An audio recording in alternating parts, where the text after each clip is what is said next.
The gentleman from Texas is recognized for 3 minutes.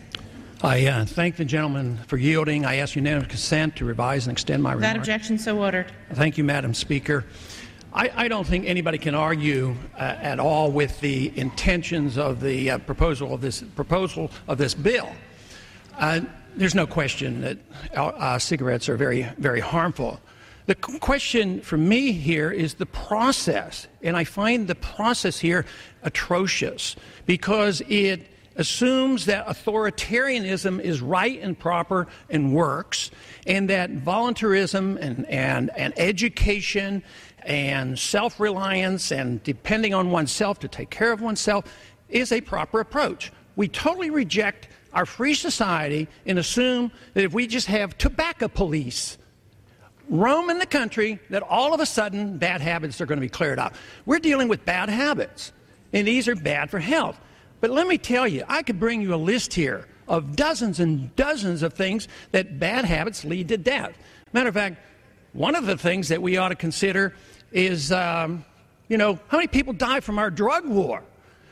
We have a drug war because about 3,000 people die from the use of illegal drugs. So we have a drug war going on, and tens of thousands of people die. And it's so exasperating at times because we always have two proposals here, or we have two ways of solving problems or dealing with things. With tobacco, for decades, what did we do? We subsidized tobacco, and now we want to prohibit tobacco. Why don't we just let the people decide?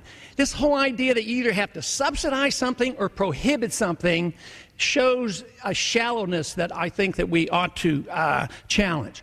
One part of this bill that I find particularly bad, but it is pervasive in so much of what we do. About 100 years ago, we took the First Amendment and the freedom of speech and chopped it into two pieces. We have political speech. Of course, we like that. We're in the business of politics. But we take commercial speech and we put it over here. And we regulate the living daylights out of commercial speech. That's not a First Amendment. That's chopping freedom in half. And that just leads to more problems. But this will lead to prohibition. And it won't work. And this will just give us a lot more trouble. You say, well, how will these problems be handled if we just permit people to advertise? Well, you're not allowed to commit fraud. You're not allowed to commit slander. You're not allowed to commit any libel or slander or fraud. So there are prohibitions.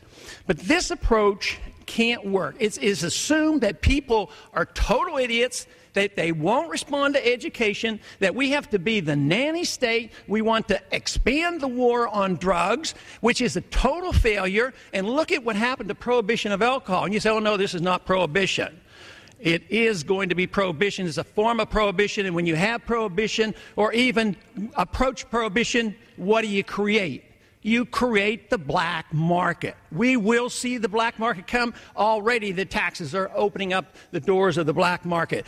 All I ask for is people to reconsider, believe that freedom and self-reliance and individualism can solve these problems a lot better than a bunch of politicians and bureaucrats and tobacco police here from Washington, D.C. Expired. The gentleman from Indiana.